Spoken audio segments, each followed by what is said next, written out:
જે ગત સપ્તાહે જે છે એ આઈએચઆઈપી રાજકોટ મહાનગરપાલિકાના જે આરોગ્ય કેન્દ્ર ઉપરાંત પીકેએચ અને પીડીયુમાં જે વાહકજન્ય રોગો અને રોગચાળાના જે આંકડા નોંધાય છે એ મુજબ જોવા જઈએ તો ગત સપ્તાહે મેલેરિયા અને ચિકનગુનિયાના કોઈ પણ કેસ છે એ નોંધાયેલા નથી, પરંતુ ડેન્ગ્યુમાં જે છે 32 જેટલા કેસીસ છે એ નોંધાયેલા છે।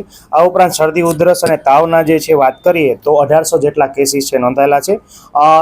ઝાડા ઉલટીના જે છે એ 230 જેટલા કેસીસ છે નોંધાયેલા છે, જ્યારે ટાઇફોઇડના 4 અને જોન્ડિસના જે છે એ 2 કેસ નોંધાયેલા છે, જ્યારે કોલેરાનો એક પણ કેસ છે ગત સપ્તાહે નોંધાયેલો નથી। જે ખાસ કરીને વાત કરીએ ચોમાસા પછીના દિવસોમાં ડેન્ગ્યુના કેસીસમાં રાજકોટમાં ખાતે ઉછાળો જે નોંધાતો હોય છે, ખાસ કરીને અત્યારે પણ વરસાદી ઋતુ અને માહોલ છે એ જામેલો છે।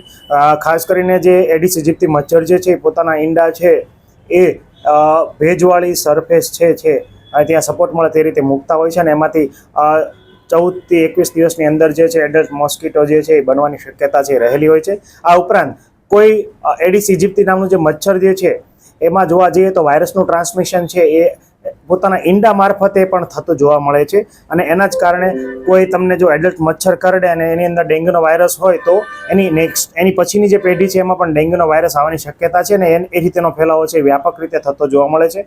હાલ જે છે ખાસ કરીને પોરા અને એન્ટી લાર્વિસિડલ ઉપરાંત જે એન્ટી એડલ્ટ કામગીરી છે એ અમારી રાજકોટ મહાનગરપાલિકાની મેલેરિયા શાખા દ્વારા કરવામાં આવે છે। હાલ એક્ટિવ અને પેસિવ સર્વેલન્સની કામગીરી છે એ ચાલુ છે। આ ઉપરાંત ઘરે ઘરે તમામ કેસો છે જ્યાં શંકાસ્પદ NS1 હોય, અલાઇઝા છે કે કન્ફર્મ કેસીસ છે, તમામ કેસો જે છે ત્યાં ફોગિંગની કામગીરી છે આજુબાજુના 50 મીટરના એરિયામાં જે છે એ કરવામાં આવી રહી છે। આ ઉપરાંત જોવા જઈએ તો 7,500 જેટલા ઘરોમાં ગત સપ્તાહે ફોગિંગની કામગીરી કરવામાં આવી છે। આ ઉપરાંત રાજ્ય કક્ષાએથી મળતી સૂચનાઓ મુજબ જે છે એ કાર્યવાહી કરવામાં આવે છે।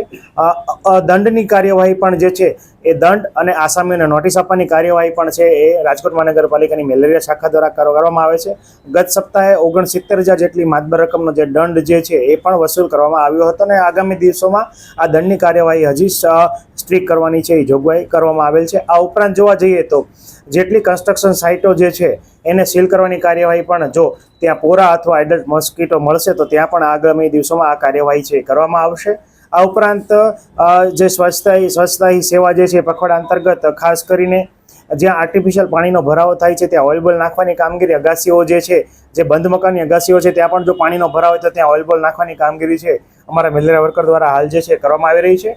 ખાસ કરીને મોટા પાણીના જે ચોખ્ખા પાણીના ભરાવ સ્થાનો છે તેમાં પણ ઓઇલ જે છે એની સરફેસ એટલે કે MLO ઉપરાંત BLOની કામગીરી જે છે એ પણ છંટકાવની કામગીરી છે અમારી મેલેરિયાની ટીમ દ્વારા કરવામાં આવી રહી છે।